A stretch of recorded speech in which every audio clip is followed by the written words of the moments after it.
আসসালামু আলাইকুম, কি অবস্থা সবার? আশা করি সবাই ভালো আছেন এবং সুস্থ আছেন। ভালো থাকুন, সুস্থ থাকুন, সেই দোয়া করি সব সময়। তো গোল্ডের 1 ঘন্টা চার্টে আছি। 1 ঘন্টার চার্ট আমরা আজকে বিশ্লেষণ করে ট্রেডে থাকার চেষ্টা করব এবং অলরেডি আমরা বাই টার্নেই আছি।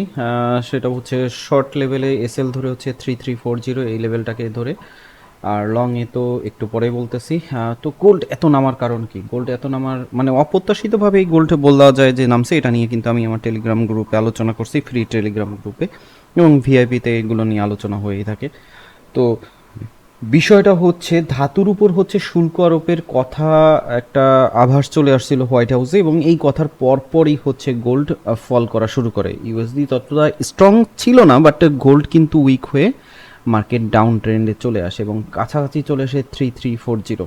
এবং এটা যদি আরও ডাউন হয়, এখানে আমাদের কিছু লাইন ক্রিয়েট করা আছে। 3340 এটা যদি ক্রস করে তাহলে মার্কেট কিন্তু 3320 এর কাছে চলে যাবে, এবং 20 এইখান থেকে মার্কেটটাকে আবার পুল ব্যাক হওয়ার সম্ভাবনা আছে। এখন যদি আমরা অন্যদিকের একটু আভাসগুলো দেখি, তার আগে আমরা একটু নিউজটা দেখি।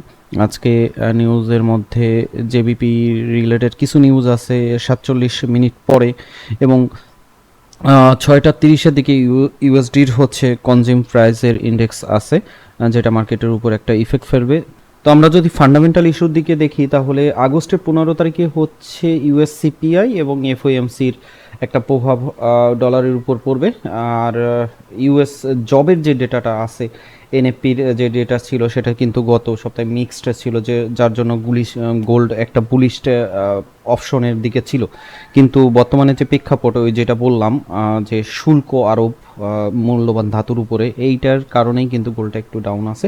ওভারঅল দিক থেকে আমরা যদি মানে অ্যানালাইসিস করে থাকি, তাহলে গোল্ড আপ টার্নেই যাওয়ার পসিবিলিটি রাখে।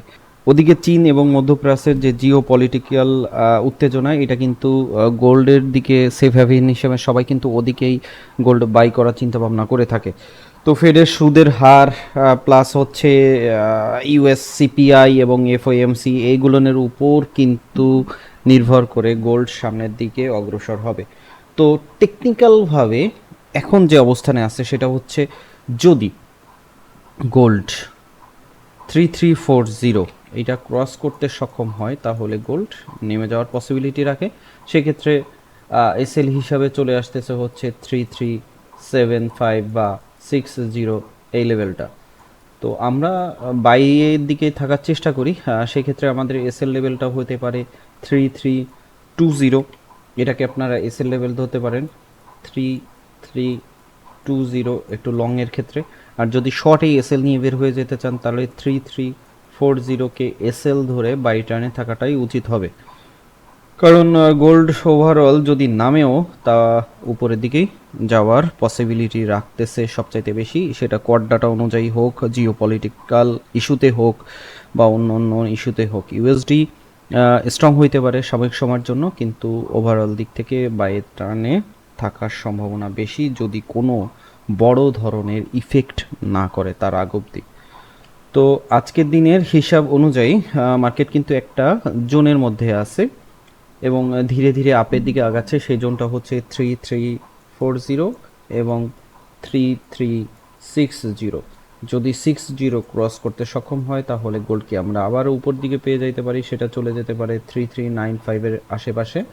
আর যদি 40 ক্রস করে এবং নিচে ক্যান্ডেল স্টেবল থাকে, তাহলে মার্কেট চলে যাবে 3325-এর আশাপাশি, এবং 30 ধরেই রাখা যায় ওই পর্যন্ত যাবে। যাওয়ার পর আবার একটা পুল ব্যাক দিয়ে উপরে উঠে যাওয়ার পসিবিলিটি রাখে। তো সেই ক্ষেত্রে 3320 বা 3310 এসএল হিসাবে বাইয়ের জন্য পারফেক্ট হবে। আর যদি উপরের দিক থেকে আপনার সেলে থাকতে চান, তাহলে 3370কে এসএল ধরে সেলে থাকতে পারেন। তবে সেলের তেমন আমি কোনো আশা দেখতেছি না। তো তবুও বুঝেনি তো, মার্কেট যখন তখন যে কোনো দিক মুভমেন্ট দিয়ে দিতে পারে, যে কোনো একটা বক্তব্যে, যেমন একটা বক্তব্যে গোল্ডকে একেবারে ধসায় দিছে। তো এই হচ্ছে প্রাইমারি লেভেলে আলোচনা। আপনি আপনার অ্যানালাইসিসের সাথে মিলিয়ে নিয়ে তারপর ট্রেড করবেন। কারণ যে সিগন্যাল দেন না কেন, যে অ্যানালাইসিস করা হয় না কেন, সেগুলো কিন্তু প্রতি সেকেন্ডে প্রতি মুহূর্তেই পরিবর্তনশীল। ভালো থাকবেন, সুস্থ থাকবেন, আল্লাহ হাফেজ।